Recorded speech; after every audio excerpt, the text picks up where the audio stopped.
Welcome everyone, we're going to review here Kilkenny Irish Red Ale, and you can see that it is red, and I've kind of tasted this.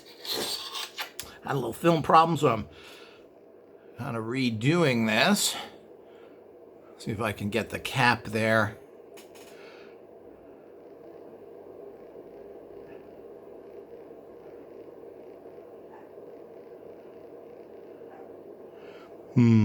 Can't seem to get, there we go.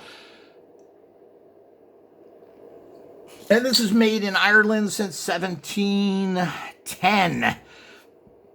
That's St. Francis Abbey who makes ale. Now, ales generally are brewed on the top, and while lagers and so forth are brewed on the bottom, which requires cold. So that's the big difference between ales. You can see that the actual color of this, that's why they call it red.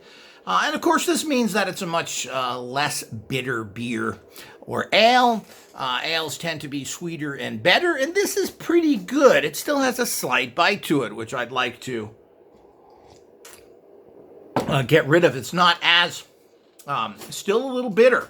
The whole idea is a good beer has little or to no bitterness to it. This has a little bit of bitterness to it. And of course, this is brewed by the people who make Guinness. But from what I understand, Guinness is a type of beer, and there's a few people that make it. But there is a company called Guinness, and that's a unique, it's not really a beer. I don't know what you call Guinness. Guinness is probably an ale. And of course, it's one of the ones that has very little bitterness to it, which is why I enjoy Guinness in particular. It's a really good beer, a very different one, and a very flavorful. And again, that's what you want.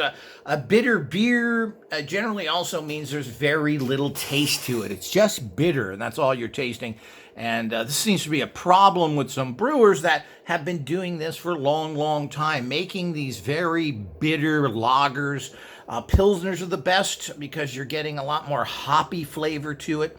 And the whole idea is you want to eliminate that bitterness. So let's take a look at this bottle a wee bit.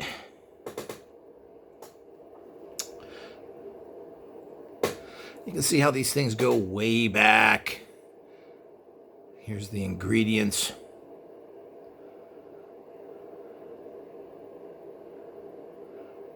But apparently this is, I don't know if it's, they say that it's brewed by Guinness in Ireland, which I'm sure it is, but it looks like they may import it into Germany and then rebottle it like so many things are done. But of course, Ireland's in the EU. You shouldn't have to necessarily do that. But you got to remember all these things are kind of a joke, particularly in Germany, which is constantly protecting its markets and keeping everybody out. And if they let you in, they're going to tax you like crazy. So I don't know what's going on. Irish products are very high priced.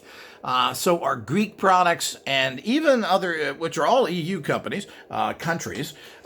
So no matter where it comes from, and the UK products have always been high priced. Of course, they're out of the EU now, but these are all the problems with the so-called EU and what's going on. So it certainly doesn't make, it should make prices cheaper and competitive, but it really doesn't. But this is an interesting ale, and this is an ale, and you can see, of course, by the color, and its ales tend to be darker. This has a red tint to it, and it's pretty good. I would give this a 7. It's still a teeny bit bitter. So until we meet again, traveling the world from one beer bottle to another.